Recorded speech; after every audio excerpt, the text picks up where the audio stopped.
자, 오늘은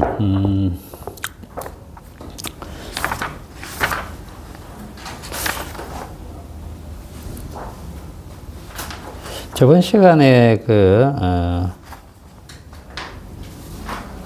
673페이지 얘기하다가 끝났는데, 여기 내용은 사실 크게 별건 없어요. 별건 없는데 674페이지 잠시 가보세요. 674페이지 가면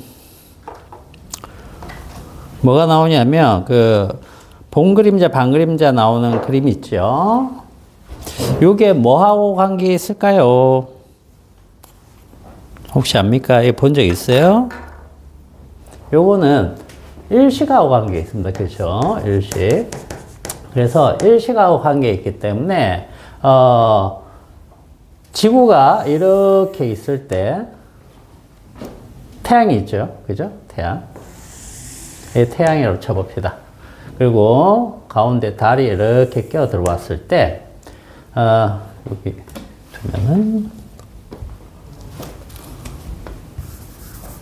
자, 달이 여기 이렇게 있다라고 했을 때 빛이 여기서부터 이렇게 오고 그 다음 빛이 이 지점에서 이렇게도 비칠 수 있겠죠. 당연히 가운데서는 다 들어가겠고 그 다음 여기서도 마찬가지입니다. 이렇게 빛이 오고 이렇게 빛이 왔을 때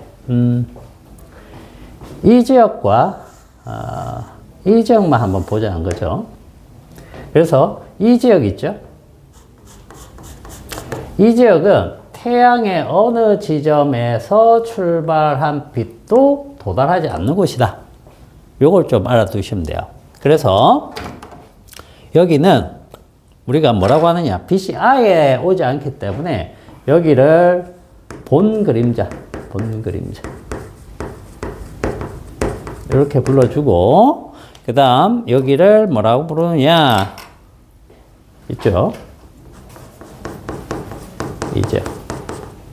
이 지역은 여기에서 빛이 옵니다. 그죠? 일부에 빛이 온다는 거죠. 이쪽에서 오는 빛은 차단되죠. 그죠? 즉 여기를 이제 반그림자 지역이다 이렇게 얘기하는데, 이 반그림자 지역은요 일부의 빛이 오는 곳이에요.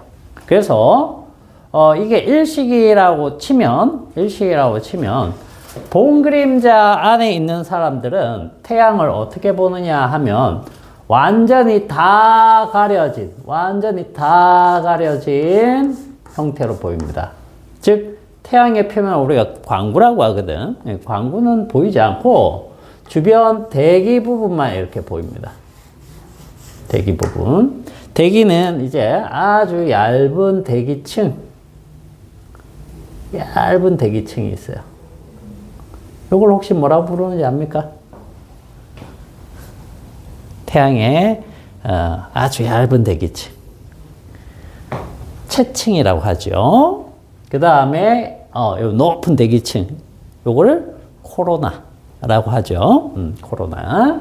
그래서 이렇게 완전히 가려진 것으로 보이고, 반그림자 지역은 어떻게 보이느냐 하면, 반그림자 지역은 개기일식이 아니고 부분일식으로 보입니다. 여기에서는 이제 개기일식, 요거는 부분일식.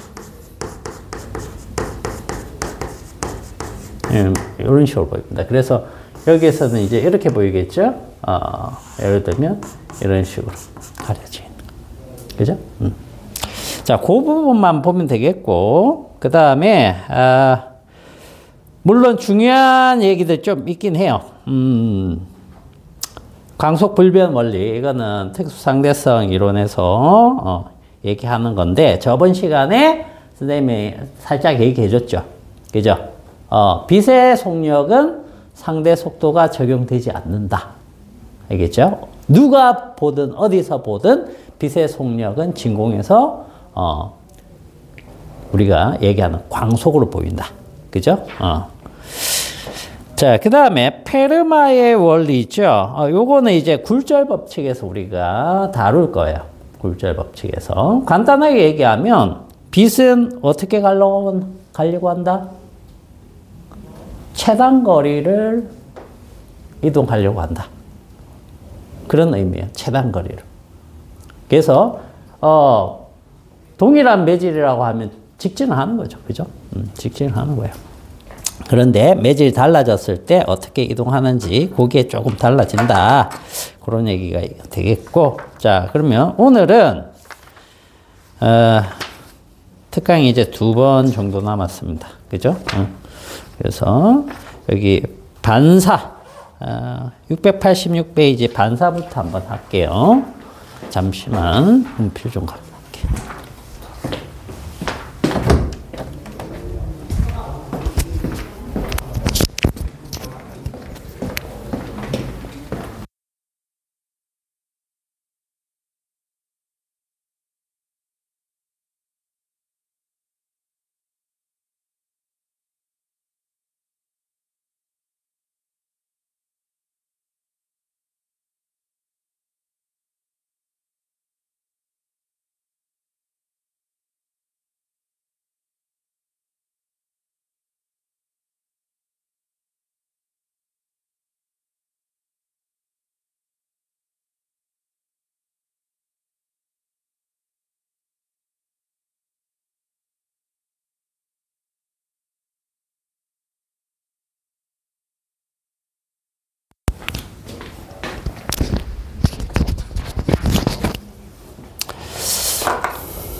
자, 거기 686페이지 여기 봅시다. 이제 파동의 반사 이렇게 돼 있는데, 자, 우리 파동 크게 2종류로 나눌 수 있다고 그랬죠. 그죠? 매질의 유무에 따라서 어떻게 나눴죠? 매질의 유무. 역학적 파동하고 전자기파 이렇게 나눴었죠. 그죠? 그걸 가지고 이제 조금 구분해야 되는 경우들이 있고, 공통적으로 그대로 이론을 전개해야 되는 부분도 있으니까 그것들을 이제 봅시다. 자, 파동의 반사인데, 이제 반사는 요걸 먼저 한번 봅시다. 요게 이제 조금 돼야 돼요. 뭐냐면 우리가 고정단이라는 게 있고요. 그 다음 자유단이란 말이 있어요. 고정단과 자유단. 고정단은 뭐냐면 쉽게 생각해서 줄이 무언가에 고정이 된 거예요. 고정된 이 부분이 움직이지 않는다라는 얘기야. 알겠죠? 움직이지 않는다. 근데 자유단은 뭐냐면, 자, 여기에 고리처럼 이렇게 돼가지고 줄이 이렇게 연결되어 있다는 얘기야. 그러면 이 부분이 자유롭게 위아래로 움직임이 가능하다는 얘기야. 이렇게. 알겠죠? 그게 이제 고정단과 자유단인데, 자, 고정단에서는 파동이 어떻게 되느냐 하면, 펄스를 이쪽에서 예를 들어서 이렇게 쐈다라고 할게요. 펄스가 이렇게 간다. 가면 툭 부딪히고 반사되겠죠. 그죠? 파동은 기본적으로 반사가 됩니다. 되는데 나올 때 어떻게 나오느냐 하면 이렇게 나와요. 이렇게. 요게 이제 고정단 반사입니다. 그러면 이거를 우리가 어떻게 표현하냐 하면, 위상이 어떻게 된다? 위상이 변했는데 몇 도 변한 거느냐? 180도 변한 겁니다. 180도. 그래서 180도를 우리가 이렇게 표현하죠. 파이만큼 변했다. 또는 2분의 람다만큼 변했다. 이렇게도 표현해요. 2분의 람다, 이건 무슨 뜻입니까? 반파장. 알겠죠? 반파장 변했다. 우리가 기본적으로 이렇게 사인을 그렸을 때 여기서 여기까지를 반파장이라고 하는 거죠. 반파장. 알겠어요? 반파장이 딱 변하고 나면 여기 이렇게 돼 있을 때 얘가 이렇게 오는 거죠. 그죠? 그래서 반파장 변했다 이렇게 표현하는 겁니다. 자, 그런데 자유단에서는 여기 펄스파를 이렇게 보내오면 얘가 반사가 됐을 때 어떻게 되냐면 반사가 됐을 때도 이렇게 갑니다. 무슨 말인지 알겠어요? 이게 반사파입니다. 여기 반사파. 여기 반사파예요. 결국 반사파의 위상이 변하는 겁니다. 반사파의 위상이 얘는 변하지 않습니다.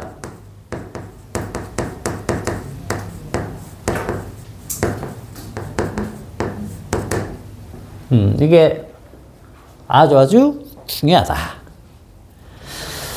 자, 그런데 고정단, 자유단과 같은 것들이 어떤 것들이 될 수 있느냐라는 거예요. 어떤 것들이 될 수 있느냐. 그러면 고정단은 이렇게 생각해도 돼요. 줄의 두께가 이렇게 줄에서라고 치면 줄의 두께가 이렇게 두껍고 이쪽은 줄의 두께가 얇다라고 하면 그죠? 여기 두껍고 여기 얇다. 그러면 이게 고정단 반사예요. 줄 두껍고 얇고 간단하게 이렇게 생각하면 이 방향으로 이렇게 들어가면 이게 쉽게 생각하면 고정단이다. 그럼 반대로 자유단은 이렇다는 얘기죠. 여기에서 이쪽 방향으로 이제 두껍고 여기 얇고죠. 그러면 이쪽 방향으로 파가 진행될 때 여기에서 진행하는 파도 생기지만 반사파도 생깁니다. 알겠죠? 반사파가 생기는데 이 반사파의 위상이 변화가 없이 그대로 이쪽으로 튕겨 나오는 거고 얘는 진행하다가 튕겨 나온 것도 있고 통과해서 쭉 같이 가버리는 것도 있습니다. 자, 그럴 때 이 튕겨 나오는 녀석이 이렇게 튕겨 나오는 게 아니고 반파장 변해가지고 아래쪽으로 이렇게 볼록해서 쭉 나온다는 뜻이에요. 무슨 말인지 알겠어요? 그래서 통과를 해버리면 우리가 투과파라고 합니다. 투과파. 그리고 튕겨 나오면 반사파. 이렇게 얘기를 해요. 그래서 요거를 같이 알아두시고 자, 그 다음에 요거를 이렇게 봅시다.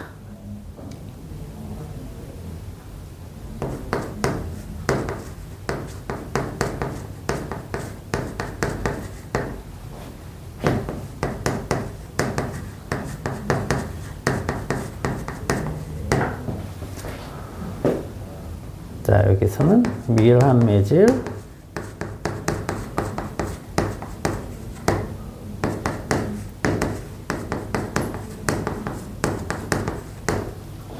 사실 우리가 이제 많이 써야 되는 것이 바로 이건데 이게 굉장히 많이 씁니다.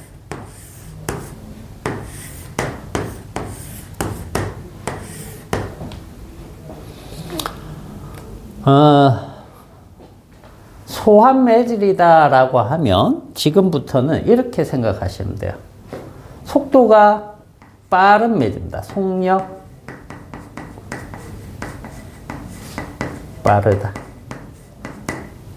요건 속력 느리다죠. 느리다.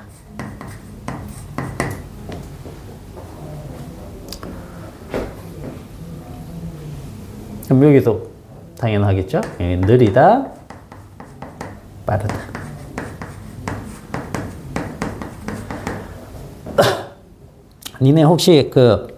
파동 파동의 세기가 무엇에 비례하는지 기억납니까? 파동의 세기. 앞에서 배웠잖아.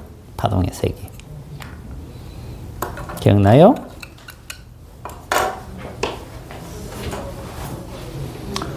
밀도에 비례하고, 그죠? 그 다음에 진폭의 제곱에 비례하고, 진동수의 제곱에 비례하고, 그 다음 또 하나 뭐에 비례했었죠? 이거 에너지는, 파동 에너지는, 자, 로, A 제곱, F 제곱, 그 다음 람다. 이랬거든요. 그죠? 근데, 요렇게 갈 때, 뭘로 나누는 거죠? 이건 파동 에너지고, 이건 파동의 세기이기 때문에 같은 시간 동안 얼마나 많이 지나가느냐, 그거 따진다고 했죠. 그래서 T로 나눈 거죠. T로 나눈 거죠. 그죠? T로 나누면, 이게 뭐라고 했니? V, 그렇죠. 속력. 그죠? 그러면 봐봐. 여기에서 이게 뭐죠, 이게? 밀도잖아. 물질의 밀도. 그죠? 그 다음에 요건 빠르기죠. 빠르기랑 밀도는 어떤 관계다? 어떤 관계예요, 여기서? 반비례죠? 그죠? 밀한 매질에서 느려지는 겁니다. 알겠습니까? 그렇게 일단 기억을 해 두시고, 그래서 여기 이거를 외워 두셔야 돼요. 파동에서는 이거가 헷갈리면 망합니다. 뒤쪽에 아무것도 안 돼요. 알겠어요? 막 뒤죽박죽이 되는 거야. 그래서 고정단 반사. 왜냐면 파동하면 성질이 반사, 굴절, 물론 직진도 있습니다. 직진, 반사, 굴절, 회절, 간섭. 이렇게 배우는데, 직진은 뭐 별거 아니니까 네 가지가 중요하죠. 그죠? 반사, 굴절, 회절, 그 다음 간섭 이렇게 있는데, 반사는 반사할 때만 나타나느냐, 그거 아니란 얘기예요. 굴절이 일어날 때도 일부는 반사를 해요. 알겠죠? 무슨 말인지 알겠습니까? 회절은 이제 장애물 뒤로 돌아가는 거고, 간섭은 서로가 이렇게 만났을 때, 중첩됐을 때 상쇄가 되느냐, 보강이 되느냐, 이런 얘기를 하는 건데, 그럴 때도 우리는 어떤 것에 대한 반사파를 항상 염두에 둬야 되고, 굴절에서도 이걸 가지고 따져요. 이걸 가지고. 알겠어요? 그렇기 때문에 여기가 이제 헷갈리면 굉장히 뒤쪽이 힘들어진다. 이렇게 생각하시면 됩니다. 자, 그 다음에 이제 우리 반사의 법칙이라는 게 있는데, 반사의 법칙. 반사의 법칙 한번 봅시다. 요게 이제 우리 그 686페이지에 있는 내용인데, 뒤쪽 내용도 여기 조금 섞여 있는 겁니다, 이게. 그래서 잘 정리를 해 두시고, 고정단, 자유단, 반사. 자, 반사의 법칙 한번 보죠. 반사의 법칙. 반사의 법칙이 뭡니까? 뭐 어떤 경계, 매질이 달라지는 경계에서 입사한 것이 반사할 때 입사각하고 반사각이 같다, 이거 아니야. 그죠? 요겁니다. 먼저 간단하게 얘기하자면,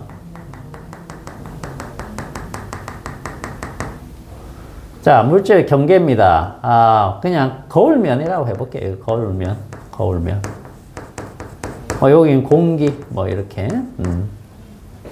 그러면 여기 90도로, 반사면에 90도로 세운, 이 선을 뭐라고 합니까? 이 선. 선 이름 뭐라고 그러죠? 이거 법선이라고 하죠. 이거 모르면 안 됩니다. 법선은 매우 중요한 겁니다. 왜냐하면 가게 이름을 붙일 때 무조건 법성과의 각을 얘기하기 때문에. 알겠지? 법성과의 각을 얘기하는 겁니다. 자, 그러면 우리가 이렇게 빛이 쭉 들어왔다. 이렇게 들어오면 이 빛을 우리가 입사광선이라고 그래요. 입사광선.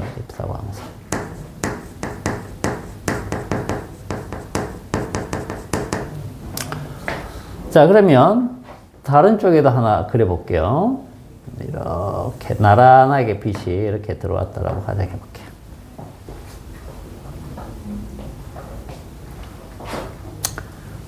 자, 그러면 봐봐.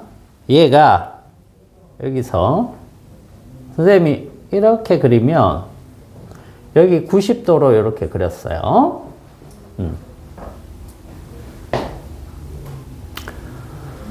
자, 이 노란색 선이 의미하는 거는 뭐라고 하면 될까요? 이 노란색 선 의미하는 거.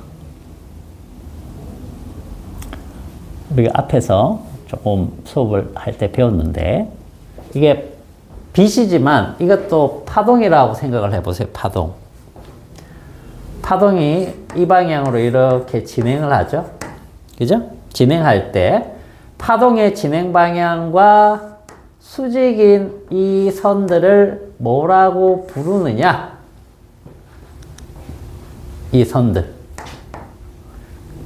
그리고 여기서 여기까지를 만약에 이렇게 둘 수가 있다. 그럼 이 선들 뭐가 되는 겁니까? 위상이 같은 점들, 선이나 면이 뭐가 된다고 그랬어요? 중요하다고 했죠, 그거. 이거는 우리가 이렇게 불렀죠. 앞으로 파가 진행할 때 그림에서 수직적인 선들은 전부 다 파면이다라고 받아들여도 돼요. 파면. 아시겠죠? 파면. 그러면 만약에 여기에서 그 다음 여기까지 여기를 만약에 내가 한 파장이라고 가정해 볼게.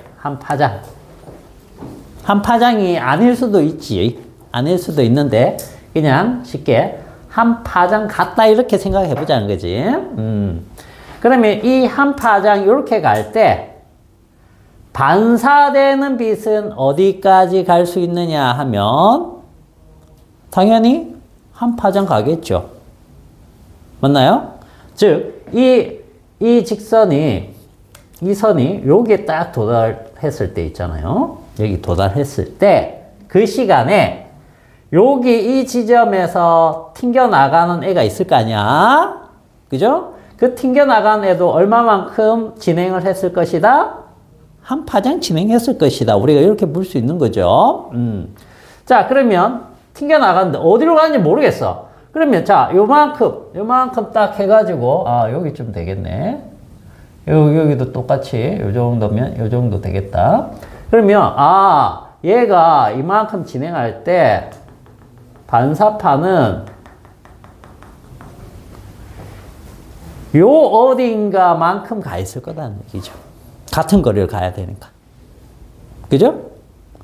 그러면 요 어딘가에서 어딜까? 자, 여기에서 이렇게 그어보는 거죠.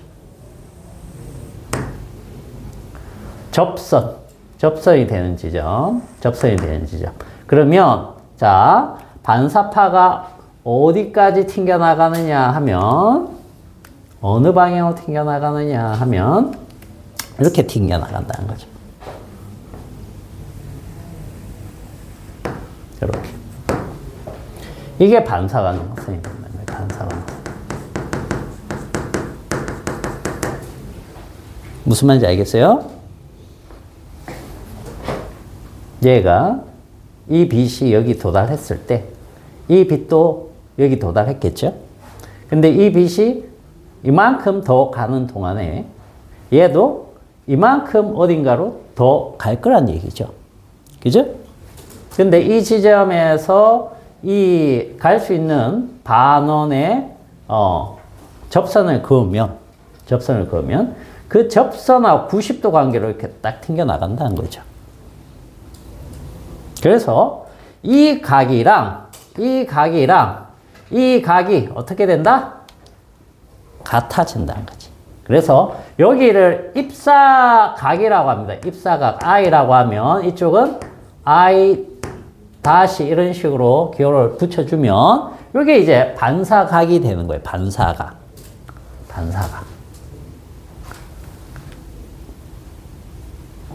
알겠어요?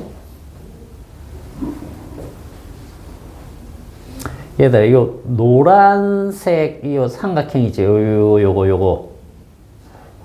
그죠? 여기에서 이 각은 뭐가 되겠니? 이 각. 여기. 요가. 요가 뭐가 될까?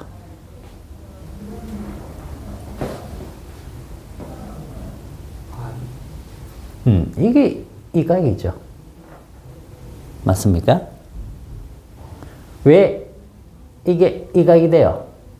지금 이 입사광선하고 노란색 선이 뭐가 되는 겁니까? 90도예요. 그죠? 얘랑 얘가 나란한데 그거에 수선으로 이렇게 딱 내렸으니까 이 각이 90도야.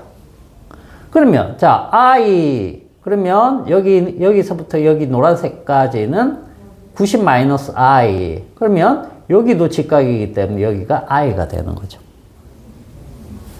알겠죠? 그렇게 됩니다. 여기는 분홍색 선하고 요 걸면은 그러면 I 다시 이렇게 되겠네요. 그죠? 요 I 다시하고 I가 같습니다.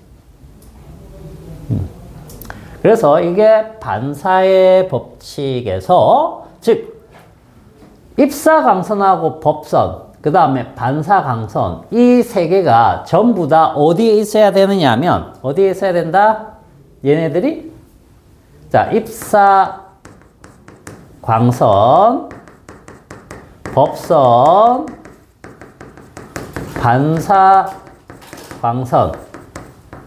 얘네가 전부 다 어디에 있어야지 이게 성립해요?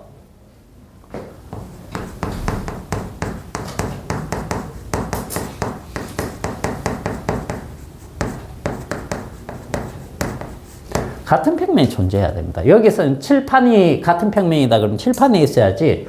예를 들어서 반사각선 칠판에서 툭 튀어나와 있다. 그러면 이게 성립 안 한다는 얘기예요. 아시겠죠? 그래서 다 같은 평면에 존재를 해야 됩니다.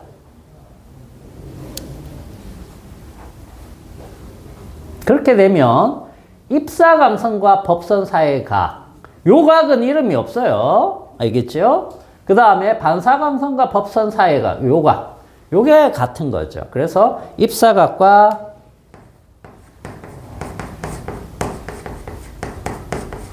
반사각이 같아지는 겁니다. 자, 한번 물어볼게. 이 두 개는 항상 같다. 예외가 없다. 맞나요? 항상 같다. 같은 평면에 있으면 항상 같다. 항상 같습니다. 알겠죠?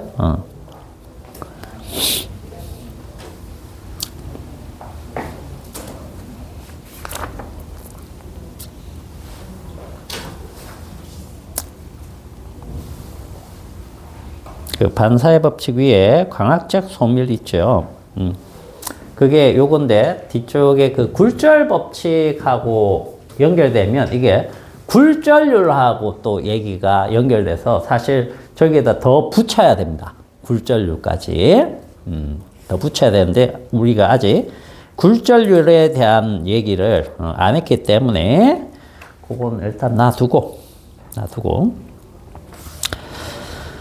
자, 그러면은 보통 역학적 파동은 이렇게 되는데 빛은 어떻게 되냐? 빛은 빛도 한번 보죠. 688페이지 가보세요. 빛은 전자기파이기 때문에 역학적 파동하고 다 똑같은지 아니면 무엇에서 차이가 나는지 확인을 꼭 하셔야 됩니다. 자, 빛의 반사와 위상 변화 있죠? 그죠? 빛이 진행하다가 다른 매질의 경계면에 도달하면 일부는 반사하고 일부는 굴절하는데 빛의 위상이 변하지 않는다라고 되어 있죠.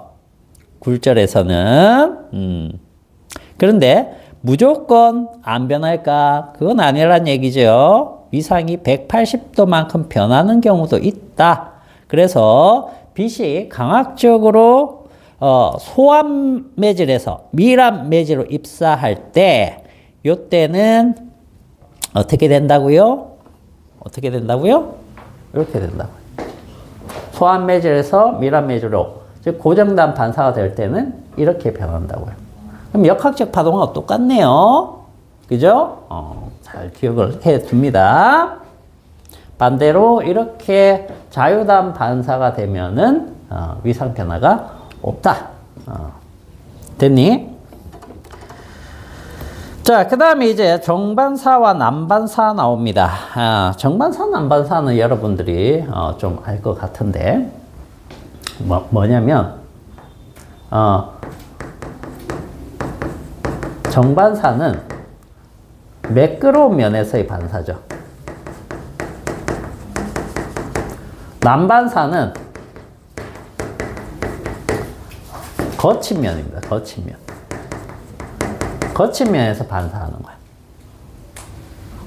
얘는 자, 빛이 나란히 이렇게 다 들어오잖아. 나란히 들어오면 나갈 때 반사의 법칙에 의해서 즉 법선 딱 세워갖고 입사각 반사각 해서 내보내면 나가는 것도 나란하게 나갑니다. 근데 거친 면에서는 그렇지 않다는 얘기죠. 들어온 것이 이렇게 나란하더라도 나가는 것은 그 표면의 정도에 따라서 제각각이라는 얘기야. 그럼 얘들아, 매끄럽고 거칠다라고 했는데 어느 정도 매끄럽다라고 할 수 있니? 자, 칠판 만져봤을 때 매끄러운가? 거친가?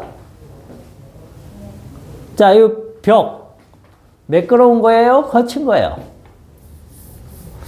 그 다음에 이 책상 표면 매끄러운가? 거친가? 이거 되게 매끌매끌한데? 뭐가 매끄러운 겁니까?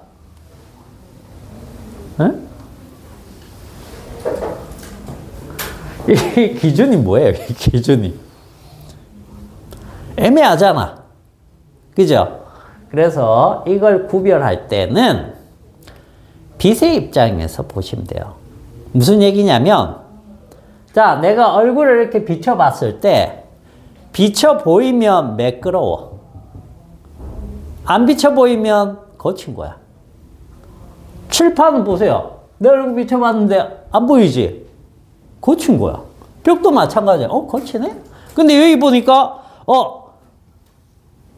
내 얼굴이 안 비쳐 보이지만 약간 비쳐 보이는 것 같기도 해. 약간 매끄러운 거야. 무슨 말인지 알겠어요? 거울 보세요. 거울은 엄청 매끄러우니까 그냥 다 보이는 거예요. 그죠? 그러면 이걸 어떻게 생각해야 되느냐 하면 이 얘기예요. 눈, 코, 입이 이렇게 있는데 튕겨서 나왔는데 여기서 눈, 코, 입 뭐 이렇게 오겠지요? 형체가 흐트러집니까? 안 흐트러집니까?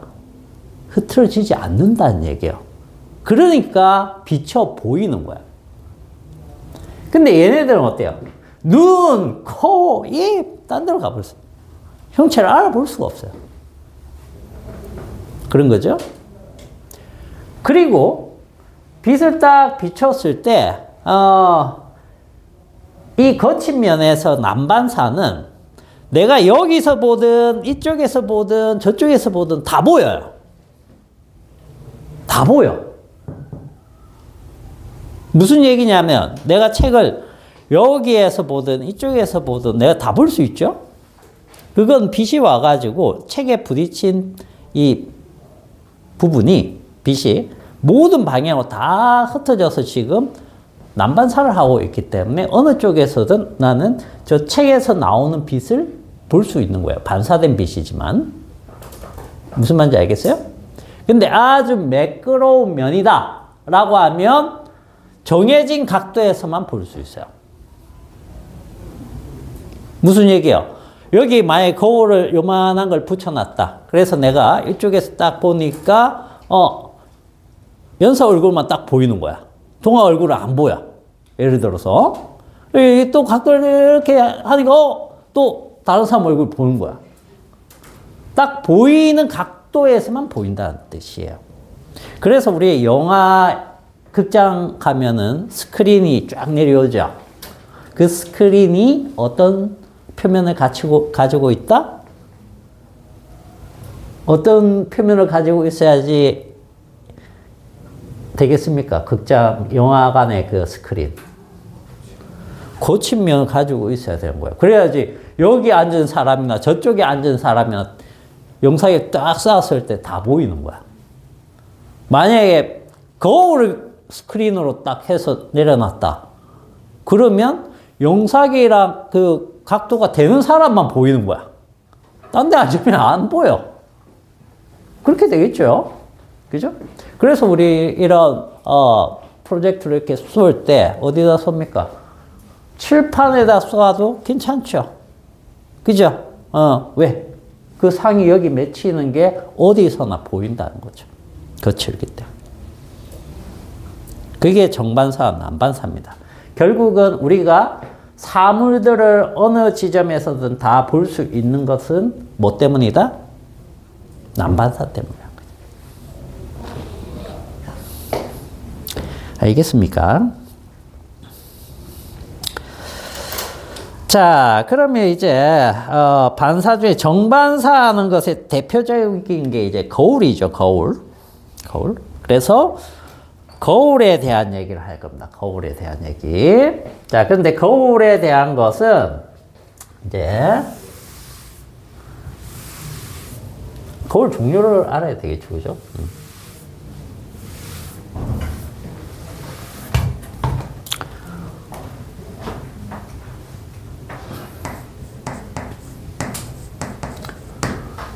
거울이 있는데 종류만 일단 먼저 한번 봅시다. 종류는 평면 거울이 있고요. 그 다음 구면 거울이 있습니다. 구면 거울. 평면 거울과 구면 거울 이렇게 나옵니다. 근데 이제 구면 거울에 다시 뭘로 나누느냐 하면 오목 거울하고 볼록 거울 이렇게 나와요.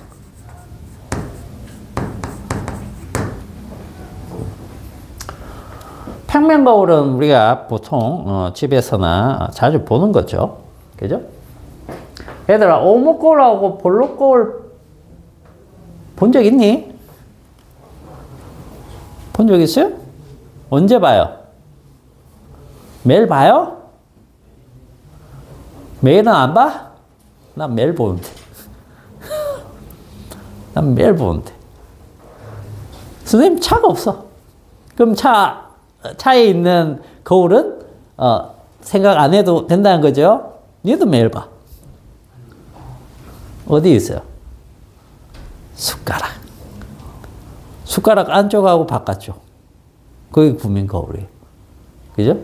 안쪽이 오목, 바깥쪽이 볼록. 근데 내 숟가락은 하도 오래 써가지고 거친 면이 됐다. 그럴 수 있죠. 그러면 반사 안 하겠죠. 그럼 거울 아닙니다. 근데 스테인리스 보통 이제 우리 식기류들은 굉장히 반질반질하죠. 그러면 딱 보면은 보이죠. 쌤, 저는 나무 숟가락인데요. 그러면 안 되겠죠. 어쨌든 그런 거. 우리 생활에서 사실 많이 쓰이고 있습니다. 자동차에는 이런 것들이 다 쓰이고 있죠. 다 쓰이고 있어요. 예를 들어서 오목 거울은 자동차의 어느 부분에 있을까? 오목 거울. 자동차에 쓰인다며.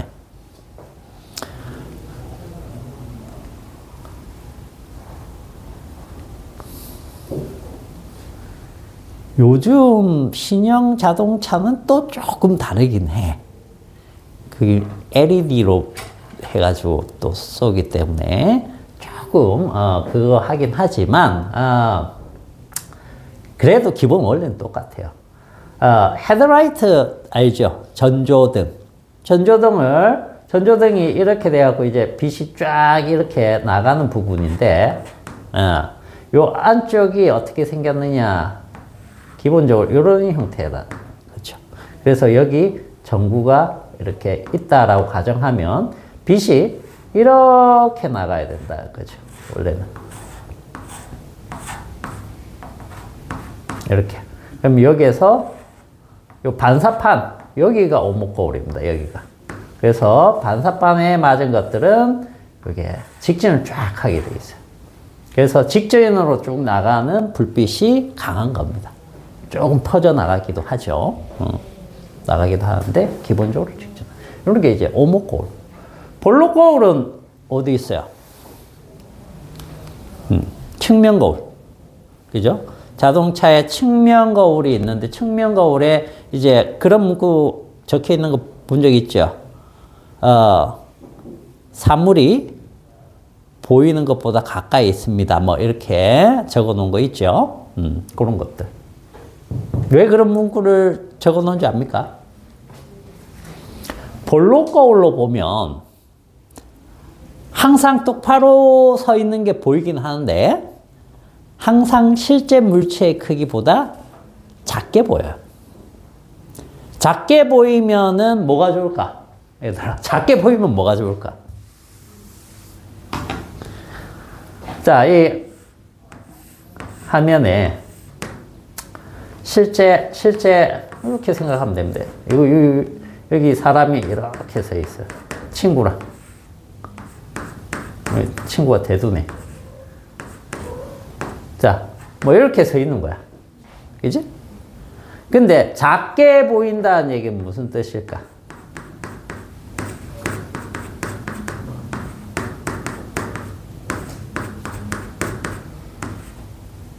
친구가 더 있었던 거죠. 그죠? 시야가 넓어져, 뭐, 시야가. 그래서 자동차 같은 경우에는 뒤쪽이나 측면에서 치고 들어오는 차들, 그런 차들이 있는지 없는지 확인을 해야 되기 때문에 반드시 넓은 시야를 확보를 해야 돼요. 그래서 사각지대가 없게 만들어주기 위해서 측면 거울을 볼록 거울로 씁니다. 무슨 말인지 알겠죠? 그래서 그 문구를 적어 놓은 겁니다. 근데 이제 이렇게 되면 내가 거울을 통해서 보니까 차가 좀 많이 뒤에 있는 거야. 작게 보이니까. 그래서 차선을 끼어들어야지 하고 뜩 들어갔는데 생각보다 가까이 있었다는 거죠. 그러면 충돌이 일어나기 때문에 그런 얘기입니다. 그래서 이런 것들을 이제 기반으로 생각을 하시면 돼요. 자, 그러면 평면 거울에서 특징. 자, 거울이라고 하면 이건 거울의 특징이죠. 거울의 특징. 얘는 전부다. 무조건입니다. 무조건. 뭐가 밖에 보인다?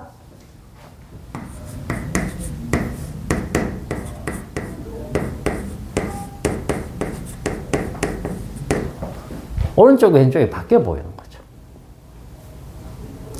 오른쪽, 왼쪽만 바뀌는 거울이 있는가 하면 위아래도 바뀌는 거울이 있습니다. 알겠죠? 그래서 그걸 구분해서 오른쪽, 왼쪽만 바뀌는지 위아래까지 다 바뀌는지 그것을 생각해야 돼요. 자, 위아래가 안 바뀌어도 오른쪽, 왼쪽은 바뀌는 거야. 조금 전에 볼록 거울 어땠습니까? 작게 보이지만 바로 서 보인다고 했죠. 그러면 얘는 오른쪽 왼쪽이 바뀐 상태입니다. 알겠죠? 자, 그 다음에 이제 우리가 그 상이라는 표현과 물체란 표현 뭐 이렇게 표현을 하는데 뒤쪽에서 이것들을 쓰기 때문에 여러분들 구별을 하셔야 돼. 자, 상이 뭐라고요? 거울에 비친 모습이 상이다. 쉽게 생각하면 그렇게 생각하시면 돼요. 자, 그런데 평면 거울에서는 자, 요거 중요합니다. 특징. 뭐냐 하면 상의 크기와 무엇이 같으냐? 실물의 크기가 같습니다. 상의 크기랑 실물의 크기가 같습니다.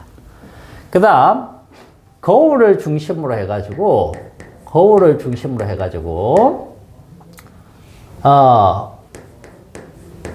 상에서 거울까지 거리하고 그 다음 거울에서 실물 여기까지 거리가 같죠. 이 얘기죠. 거울이 이렇게 있어. 거울이 있어. 자, 여기 거울면, 여기 거울면입니다. 거울이 두꺼울 수 있으니까. 자, 이렇게 봅시다. 여기가 거울면, 여기가 사람, 실물, 여기 실물. 그러면 여기 상이 여기쯤 생기겠죠. 상이 이렇게 생겼는데, 얘가 상이야. 요게 1m면, 여기가 1m면, 얘도 여기서부터 1m예요. 아시겠죠? 그 다음에 키가 2m이면 얘도 2m로 나타난다. 이런 뜻이에요. 이게 평면 거울의 가장 기본적인 특징입니다.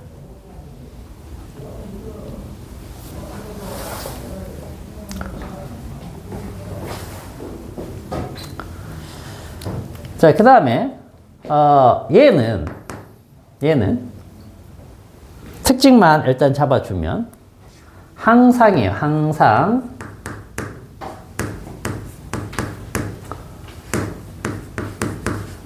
축소된 정립상이 나옵니다. 정립. 알겠죠?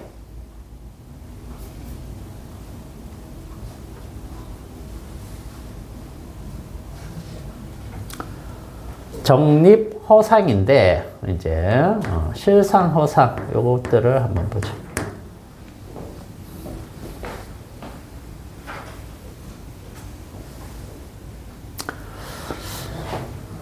자, 그리고 얘는 거리에 따라서 달라집니다. 거리에 따라 달라짐. 무슨 얘기냐? 겁나게 복잡하다. 그 얘기예요.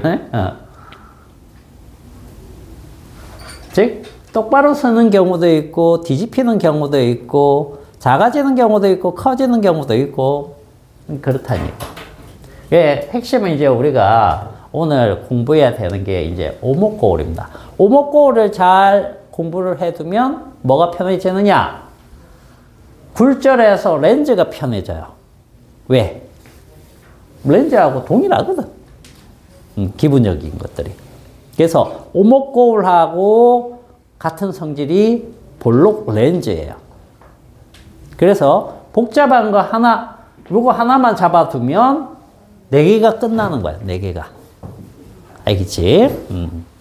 그래서 그렇게 일단 알아두시고. 자, 그 다음에 실상하고 허상이라는 표현이 있는데, 자, 허상 나왔죠? 자, 실상은 뭐고 허상은 뭐냐? 자, 예를 들면 이런 거야. 빛이 요렇게 와서 이렇게 지나간 게 있고, 알겠죠? 그 다음 빛이 예를 들어 여기 부딪히고 이렇게 지나간 빛이 있다라고 가정해 볼게. 오늘 조금 이따가 하겠지만 이렇게 그리면 안 되겠네.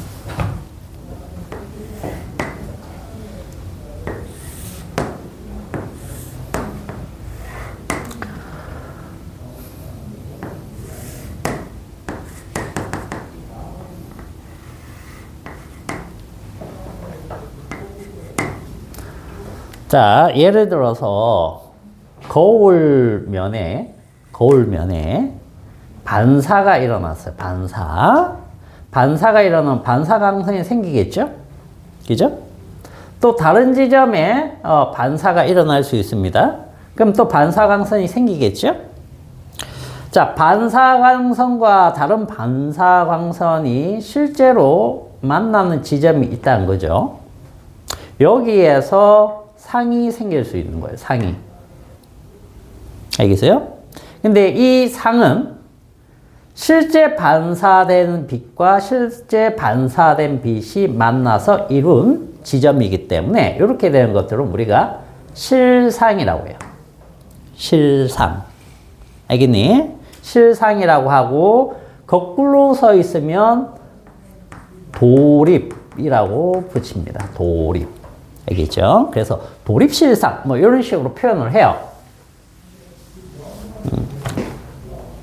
거꾸로 선 상이다. 이건데 예를 들면 또 이런 것도 있습니다.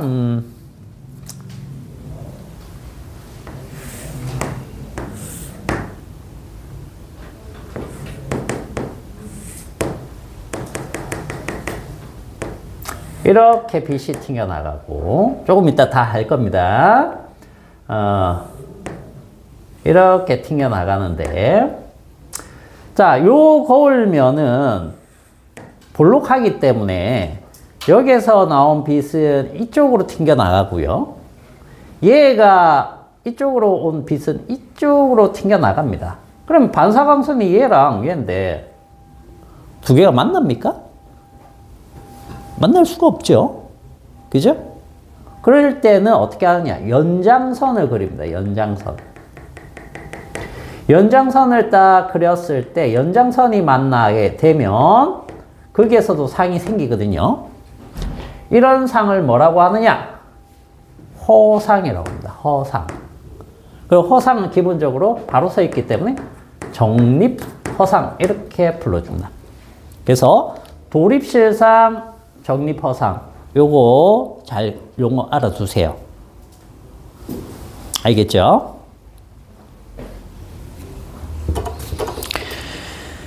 그 우리 책에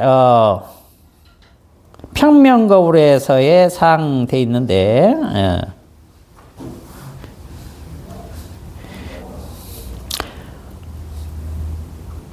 얘는 실상일까요? 허상일까요? 그 그림이 그 거울면이 지워져 있는데 이건 실상이겠니? 허상이겠니? 그 작도해 놓은 것만 본다면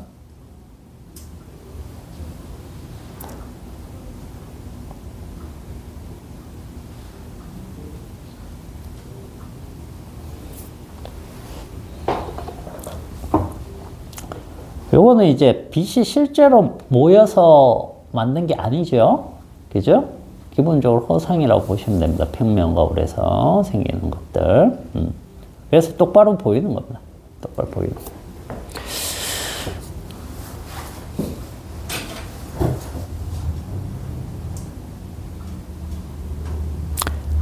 자, 그 다음에 이제 두 개의 평면거울에 의한 상, 요거는 식만 그냥 알아두세요. 이건 어떤 얘기입니까?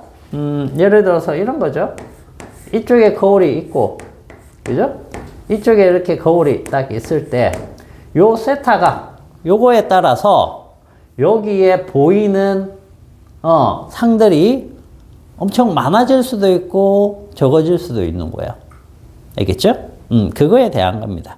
그래서 세타가 만약에 60도다. 여기가 60도다. 그러면 60분의 360 하면 이게 얼마죠? 6이죠. 그죠? 6으로 이 n 값이 딱 나왔을 때 이게 짝수면 어떻게 하라고? 실제 상은 5개가 되는 겁니다. 알겠습니까? 그런 얘기고 그러면 홀수로 나오는 거 뭐가 있을까? 40도면 9가 나오겠죠? 그죠? 그러면 어떻게? 그냥 요 9개가 되고. 상이. 그것만 알아두시면 되겠어요. 자, 그 다음에 이제, 평면 거울의 이동과 물체 사항이 있는데, 요거는 이제 평면 거울이 이동할 때는, 거기 보시면, 니은에 한번 봅시다. 니은에. 자, 평면 거울을 물체 쪽으로 D만큼 이동시키면 상은 2D만큼 이동한다. 예. 그래서 빠르기가 어떻게 된다고요? 물체상은 물체가 V면 얘는 2V 속도로 운동한다. 그것만 알아두시고 그 다음에 구면상에서는 이게 적용 안 됩니다. 이 평면상일 뿐이에요. 구면상에서는 미분을 좀 해줘가지고 풀어내야 되는 겁니다.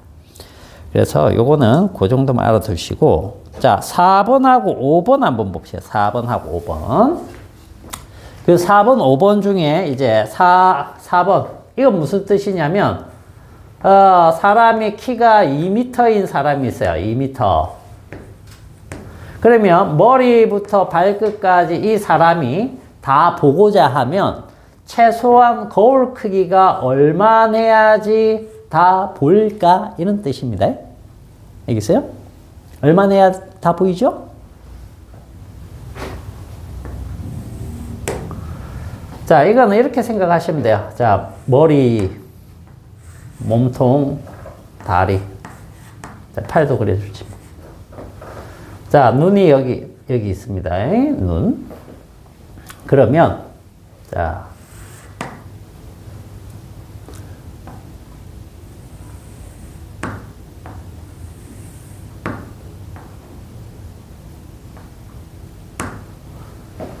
자, 보세요. 눈에서 이 머리 끝부분을 보려면, 자, 여기서 이렇게 나갔을 때, 여기가 입사각, 반사각 이렇게 되겠죠. 그죠? 자, 그 다음에 여기에서 발끝을 보려고 하면,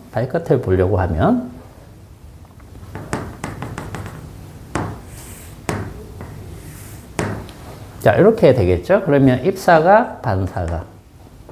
무슨 뜻이냐면, 눈과 머리 끝부분에 대해서 절반만 있어도, 요만큼만 있어도, 어떻게? 요 위를 본다는 뜻이고. 그죠? 그 다음에 아래쪽은, 여기 눈에서부터 발끝까지 부분에서 절반만 있어도, 발끝을 볼 수 있다. 그런 뜻이에요. 그래서 자기 키에 얼마나 거? 절반인 것만 있으면 그 거울을 잘 눈높이에 맞춰서 딱 잡아주면 머리부터 발끝까지 다 볼 수 있다는 거예요. 다 볼 수 있다. 그러면 이제 얼굴도 옆을 폭도 그런 식으로 얘기할 수 있겠죠. 그죠? 폭에 대한 것도 한번 봅시다. 폭. 그게 뭐냐면 5번 내용이에요. 5번 내용 한번 봅시다. 자, 여기 사람인데 눈. 그죠? 자, 그러면 같은 거리에 이렇게 상이 이렇게 생길 텐데 자, 여기에서 이제 눈 사이 거리를 B라고 했고, 얼굴의 폭을, 넓이를 A라고 잡았을 때, 어떻게 되겠느냐? 그러면 한쪽 눈에서 다른 쪽, 여기를 본다라고 가정해 봅시다. 여기. 그죠? 그 다음 얘도 마찬가지죠. 여기서 이쪽 얼굴 끝, 이쪽 얼굴 끝을 본다라고 했을 때 실제 필요한 거울은 어느 정도만 있어도 되냐면 여기만 있어도 돼요. 여기. 그러면 어떻게? 여기서 튕겨서 이렇게 간다는 거니까. 그래서 요거 이렇게 생각하시면 돼요. 요 삼각형하고 이 큰 삼각형의 뭐 닮은 비를 이용을 하시면 되는 거예요. 그렇게 하면 결국 이렇게 됩니다. A에서 B를 뺀 값의 절반. 알겠어요? 요거 한번 보시면 어렵지 않을 겁니다. 자, 그래서 기본적인 키의 절반. 그 다음에 얼굴 폭을 다 보려면 거울이 어느 정도 돼야 되느냐. 이거는 무엇의 사이가 중요하냐면 눈에서 빛이 나가기 때문에, 빛을 보는 거기 때문에 눈 사이 거리가 중요합니다. 눈 사이 거리가 넓은 사람이 있고 좁은 사람이 있을 수 있겠죠. 얼굴 폭이 넓은 사람, 좁은 사람 있겠죠. 그러면 이제 그거에 상대적으로 생각을 해 주시면 되겠습니다. 그래서 조금만 기억을 하시고, 자, 뒤로 한번 넘어가 보시죠.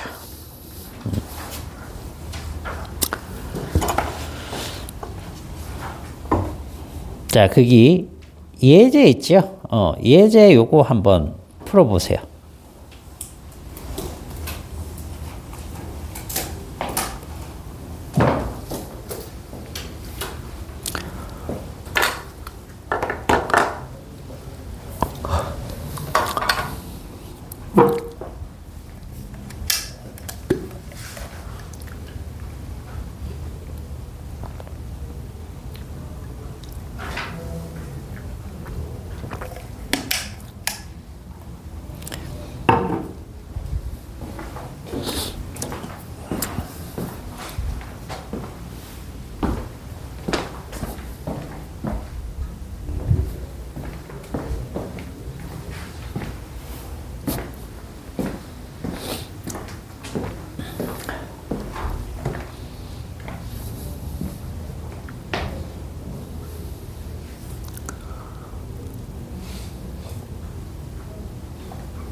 자, 다 풀어봤어요?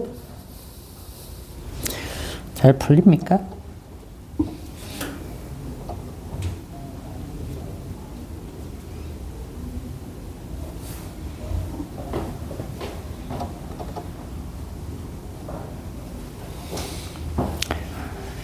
이 닮은 꼴 이용을 해서 비례식으로 풀면 됩니다. 알겠죠? 이런 문제들은 대부분 닮은 꼴을 이용을 합니다.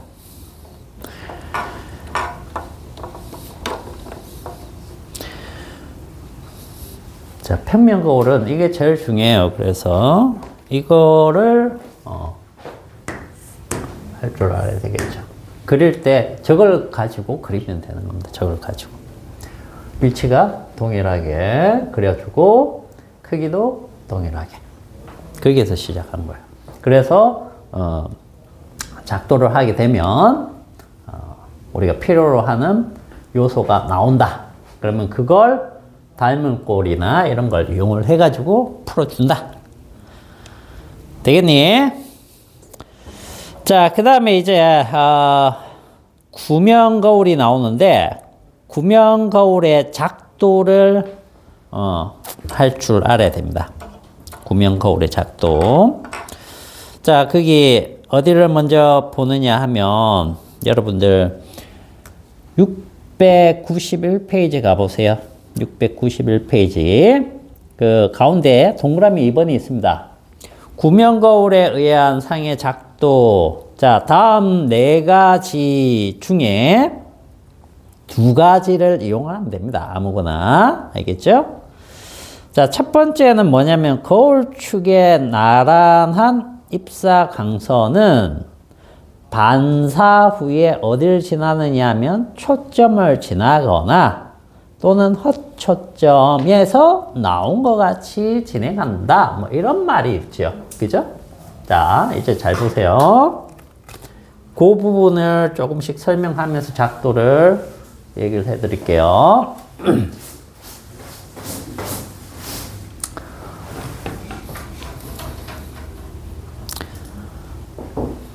자, 먼저 거울이 있잖아. 거울하고 렌즈 동일합니다.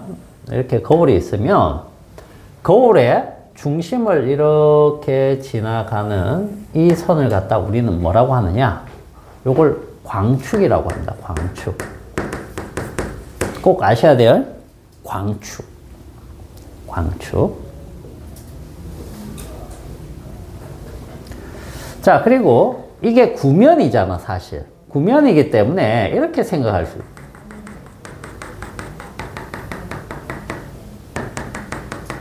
이 공의 어떤 한 면을 우리는 거울로 사용하는 거죠. 그죠? 그러면 이 공에 중심이 있을 거란 말이지, 중심. 자, 여기에 중심이라고 하면 여기서 여기까지를 뭐라고 생각하면 됩니까? 여기서 여기까지를. 반지름이라고 하면 되겠죠. 곡률 반지름. 그죠? 그래서 이게 R이라고 생각을 하면 요 지점을 뭐라고 얘기를 하느냐? 여기를 구심이라고 얘기를 해요. 구심. 알겠죠? 구심. 자, 그리고 구심의 대략 절반 정도 되는 지점이 여기가 뭐가 되냐면 초점이 됩니다. 초점. 알겠죠? 초점이 돼요. 자, 그러면 봐봐. 빛이 이 광축에 나란하게 이렇게 빛이 거울면에 입사를 했다. 이렇게 나란하게 입사를 했어요. 그럼 사실 여기에서도 접선을 그어가지고 법선을 그은 다음에 입사각 반사각 해서 이렇게 튕겨나가게 해야 돼요. 그죠? 반사의 법칙. 이렇게 하면 꼭 어디에서 나온 것처럼 보이느냐 하면 초점에서 나온 것처럼 보여. 이쪽도 마찬가지고 이쪽도 접선 그어서 법선 그려가지고 입사각 반사각 딱 그리니까 어떻게 되냐? 이쪽으로 나갈 텐데 얘도 결국 어디에서 나온 것처럼 보인다? 초점에서 나온 것처럼 튕겨나가는 거야. 알겠니? 그때 자, 이 초점에서 선이 모이면 반사된 빛이 모이면 그걸 실초점이라고 할 텐데 지금 이건 뭐야? 반사된 빛이 모이는 게 아니죠. 그 연장선이 모이고 있죠. 그죠? 즉 나가는 것처럼 보인다. 그러면 요거는 뭐냐? 허초점이라고 합니다. 요거는 이제 리얼이고 이거는 버추얼입니다. 버추얼. 그래서 요거는 진짜가 아니란 거죠. 그래서 우리가 실물, 실상, 실초점 그리고 실물이 아니고 허물체죠. 허물체. 그 다음에 허초점, 허상 이런 것들은 기본적으로 우리를 그 계산할 때 플러스 값과 마이너스 두 종류가 있으니까, 그죠? 하나는 플러스로 하나는 마이너스로 잡는 기준이 되기 때문에 요걸 구별할 줄 알아야 돼요. 그래서 문제에서 나왔을 때 이 구명 거울에 대해서 뭔가 나오고 있는데 이게 실제 물체인지 허물체인지 또는 실초점인지 허초점인지에 따라서 초점을 구하는 공식, 그 거울 공식이나 렌즈 공식들이 있습니다. 조금 이따가 유도해 보겠는데 그런 것에서 넣어서 계산할 때 플러스로 넣어야 되는지 마이너스로 넣어야 되는지 이런 것들의 차이가 있는 거예요. 그리고 여러분들 이제 그 안경 같은 거 맞추면 여러분들 시력할 때 나 마이너스인데 이런 말 들어본 적 있죠? 그죠? 자기 시력이 마이너스야. 그러면은 엄청 안 좋은가 보다. 우리가 일반인들은 그렇게 생각하거든요. 근데 전혀 그렇지가 않은 거야. 마이너스가 붙으면 그게 무슨 의미인지 압니까? 그렇죠. 허초점이 되는 거죠. 렌즈에서는 어떤 게 허초점일까? 렌즈가 되면. 자, 볼록은 이렇게 돼 있으면 이렇게 빛이 되고요. 그 다음에 오목 렌즈는 이렇게 돼요. 자, 둘 중에 어떤 게 허초점일까요?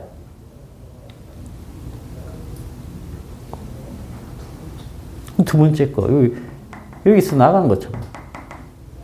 무슨 얘기냐면, 오목 렌즈 쓰는 사람들은 마이너스로 표시가 되고, 볼록 렌즈 끼는 사람들은 플러스 표시되는 거예요.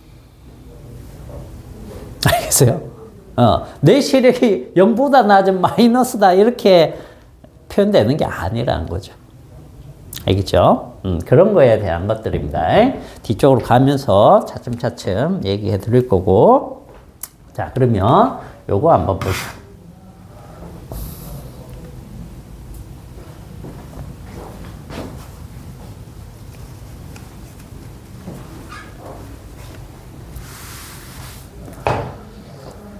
자, 보세요. 얘는 이런 식으로 튕겨 나가는데, 자, 물체가 여기 있다라고 가정해 볼게요. 그리고 여기에 실제 초점은 여기쯤 있을 수 있습니다. 근데 얘는 지금 면이 하나밖에 없으니까, 곡면이 하나밖에 없으니까. 그런데 얘 같은 경우는 곡면이 여기도 있고 여기도 있죠. 그래서 같은 거리만큼 있다라고 생각하시면 돼요. 나중에. 그건 나중에 또 알려드릴 테니까. 자, 여기에서 봐봐. 그거는 이제 선생님이 무엇에 대해서 얘기할 거냐면, 이 물체가 다가오겠죠. 그죠? 다가올 때 어디쯤 왔느냐, 그걸 표현할 때 쓰는 거라서, 자, 초점을 똑같은 거리에다 하나 그려볼게요. 여기 있죠. 그 다음 구심을 여기다 그려볼게요. 여기쯤. 그죠? 그러면 물체의 위치를 표현할 때 여기가 필요한 거죠. 무슨 말인지 알겠어요? 그래서 얘가 아주 멀리 있을 때냐, 아니면 구심보다 바깥쪽 어딘가에 있을 테냐. 아주 멀리 있다는 건 무한대에 가까운 곳. 알겠죠? 그 다음에 구심 바깥쪽에 있느냐, 아니면 구심과 초점 사이에 물체가 있느냐, 아니면 얘가 초점 안쪽에 물체가 있느냐. 그런 것들을 따질 때 어떻게 한다고요? 여기는 실제 초점, 구심이 여기만 있지만 여기 똑같은 거리로 해서 잡아준다. 알겠어? 자, 요거 하나 있죠? 자, 광축의, 자, 조금 쉬다가 그러면 합시다. 요거.